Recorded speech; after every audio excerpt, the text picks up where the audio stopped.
Assalamualaikum warahmatullahi wabarakatuh. Saya Muhammad Iqbal Rosyid ingin mempresentasikan tentang hubungan antara usul fikih dan qawaid fikih yang diajar oleh dosen Dr. Syahril. Nah, lanjut. Nah, sebelum kita mengkaji lebih dalam, alangkah baiknya kita mengetahui dulu apa itu usul fikih. Usul fikih itu ilmu yang mengkaji tentang dalil atau sumber hukum untuk mengetahui cara penggunaannya, metode keadaan orang yang menggunakannya, entah dengan tujuan mengeluarkan hukum amali perbuatan dan dalil secara terperinci dan jelas. Ini tuh usul fikih itu adalah sumber dari segala fikih. Nah, selanjutnya ini adalah fikih. Fikih itu secara etimologi atau secara bahasa berasal dari lafaz faqihah yafqahu fiqhan yang berarti mengerti atau paham. Nah, secara terminologi atau istilah, ilmu yang mendalami hukum Islam yang diperoleh melalui dalil di Al-Quran dan hadis. Nah, selanjutnya apa itu qawaid fikih? Nah, qawaid fikih itu ada prinsip dasar yang terkandung dalam suatu hukum Islam atau ilmu yang membahas tentang prinsip-prinsip umum dalam menetapkan hukum Islam dan mencakup berbagai macam prinsip seperti kemaslahatan, prinsip mudorot, dan prinsip keadilan.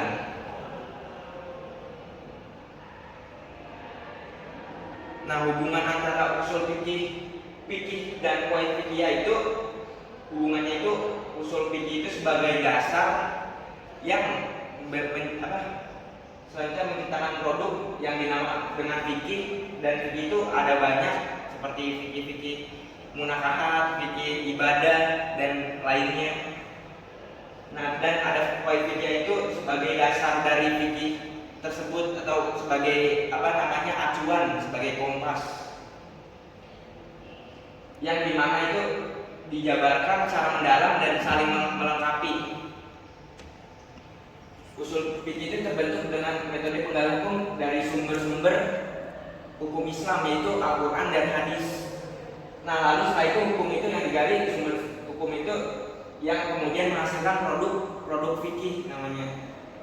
Dan yang menjadi acuan bagi para ulama dan menetapkan hukum-hukum Islam itu adalah qawaid fikih. Nah, ini contohnya dari usul fikih itu seperti surat Al-Baqarah, waqimus sholata wa atuz zakat, dan dirikanlah sholat dan tunaikanlah zakat. Nah, di fikihnya itu kewajiban bagi orang-orang Islam untuk melaksanakan sholat dan menunaikan zakat. Nah, kalau di qawaid fikihnya itu ada dari contoh-contoh tersebut itu ada qawaid fikihnya yang mendasari untuk jadinya itu adanya keringanan. Jadi orang Islam itu dapat keringanan untuk tidak sholat tepat waktu, tapi ada syaratnya gitu. Misalkan kayak berpergian jarak jauh seperti musafir atau jarak jauh itu bisa menjamak sholat, tapi tidak meninggalkan sholat. Nah, itu dia. Nah, ada contoh lainnya seperti ini.